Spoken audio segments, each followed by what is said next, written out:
Hello foodies, welcome to Tanuja foods. ఈ వీడియోలో నేను చేయబోయే రెసిపీ ఏంటంటే స్ట్రీట్ స్టైల్లో లాగా గోబీ ఫ్రైడ్ రైస్. టేస్ట్ అయితే మాత్రం చాలా బాగా వస్తుందండి. నాకు చేయడం రాదు అనుకునే వాళ్ళు కూడా ఈ వీడియో చూసిన తర్వాత చాలా ఈజీగా చేసేస్తారు. దీనికోసం ఒక హాఫ్ కప్పు క్యాలీఫ్లవర్ని ముందుగానే ఉడికించుకొని తీసుకోవాలి. తర్వాత carrot, chillies, onion, red chilli sauce, soya sauce, pepper, ginger, garlic, ఇంకా కొత్తిమీర, కొద్దిగా సాల్ట్, ఇంకా కారము, ధనియా పౌడర్, అల్లం వెల్లుల్లి పేస్ట్ని తీసుకున్న తర్వాత ఒక 2 స్పూన్స్ మైదా, 2 స్పూన్స్ కార్న్ఫ్లవర్ను కూడా తీసుకొని మనం ముందుగా ఉడికించుకున్న క్యాలీఫ్లవర్లోకి అల్లం వెల్లుల్లి పేస్ట్ను, ఇంకా అలాగే సాల్ట్, కొరియండర్, చిల్లీ పౌడర్ను కూడా వేసుకొని వీటన్నిటిని ఒకసారి ముక్కలకి బాగా పట్టించాలి. ఇవన్నీ కూడా ఒకసారి ఇలా కలిపిన తర్వాత మైదాను, కార్న్ఫ్లవర్ను కూడా వేసుకొని నేను వీడియోలో చూపిస్తున్న విధంగా కలుపుకోవాలి. మనం ముందుగానే వాటర్ వేయకూడదు. ముందుగా మనము ఈ పౌడర్ని అంతా కూడా మిక్స్ చేసిన తర్వాత కొద్దిగా వాటర్ని వేసుకొని దీన్ని అంతటినీ కూడా నేను వీడియోలో చూపించిన విధంగా కలిపి పెట్టుకోవాలి. ఇలా కలుపుకున్న తర్వాత మనము స్టవ్ పై బాండీ పెట్టుకొని డీప్ ఫ్రైకి సరిపడా ఆయిల్ని వేసి, ఆయిల్ హీట్ అయిన తర్వాత మనం తీసుకున్న క్యాలీఫ్లవర్ని విడివిడిగా వేసుకొని ఫ్రై చేసుకోవాలి. ఇలా అయితేనే మనకి క్యాలీఫ్లవర్ అనేది బాగా ఫ్రై అవుతుంది. దీని అంతటిని కూడా గోల్డెన్ బ్రౌన్ కలర్ వచ్చేంత వరకు మనము ఫ్రై చేసుకోవాలి. ఈ విధంగా మనము క్యాలీఫ్లవర్ అంతటిని కూడా వేసుకొని ఫ్రై చేసుకొని పక్కకు తీసుకోవాలి. ఇలా మనకి క్యాలీఫ్లవర్ అంతా కూడా వన్ సైడ్ ఫ్రై అయిన తర్వాత 2 సైడ్స్ కూడా తిప్పుకొని బాగా ఫ్రై చేసుకోవాలి. మనకి క్యాలీఫ్లవర్ ముక్కలు అనేది బాగా క్రంచిగా అవ్వాలి. అప్పుడైతేనే మనకి రైస్ అనేది టేస్ట్ బాగా వస్తుంది.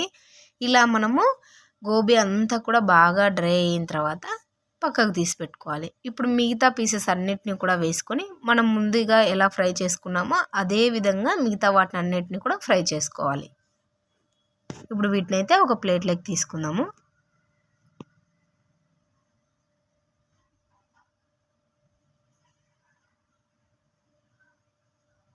ఇప్పుడు మిగతా వాటిని కూడా వేసుకొని మనం ముందుగా ఎలాగైతే డీప్ ఫ్రై చేసుకున్నామో అదే విధంగా సేమ్ కలర్ వచ్చేంత వరకు మనము వీటిని కూడా డీప్ ఫ్రై చేసుకొని తీసుకోవాలి. ఇలా మనం అన్నిటినీ కూడా తీసుకొని ఒక ప్లేట్లోకి పక్కన పెట్టుకున్న తర్వాత మనము ఇప్పుడు ఇంకొక బాండీ పెట్టుకొని దాంట్లో మనము రైస్కి సరిపడా ఆయిల్ని వేసుకొని, ఆయిల్ హీట్ అయిపోయిన తర్వాత మనం సన్నగా చాప్ చేసుకున్న జింజరును అలాగే గార్లిక్ను కూడా వేసుకొని హై ఫ్లేమ్ మీద ఫ్రై చేసుకోవాలి. మనం ఎప్పుడు ఫ్రైడ్ రైస్ చేసినా కూడా మనకి మంట అనేది హై ఫ్లేమ్ మీద ఉంటేనే టేస్ట్ అనేది చాలా బాగా వస్తుంది. ఇప్పుడు మనం ఇందులోకి క్యారెట్, చిల్లీస్ అలాగే ఆనియన్స్ అన్నీ కూడా వేసుకొని హై ఫ్లేమ్ మీదనే వీటన్నిటిని బాగా రోస్ట్ చేసుకోవాలి. ఇలా మనకి ఇవన్నీ కూడా ఫ్రై అయిపోయిన తర్వాత సోయా సాస్ అలాగే రెడ్ చిల్లీ సాస్ను కూడా వేసుకొని ఒకసారి బాగా కలుపుకోవాలి. ఈ విధంగా కలుపుకున్న తర్వాత కొంచెంగా వాటర్ని యాడ్ చేసుకొని వీటన్నిటిని కూడా బాయిల్ చేసుకోవాలి. ఇలా బాయిల్ అయ్యేటప్పుడు మనము ముందుగా ప్రిపేర్ చేసుకున్న గోబీని కూడా వేసుకొని ఒకసారి బాగా కలుపుకోవాలి. ఇలా గోబీ అంతా కూడా అందులోని వాటర్ అంతా కూడా అబ్జర్వ్ చేసుకొని సాస్లంతా కూడా టేస్ట్ అనేది చాలా బాగా వస్తుంది.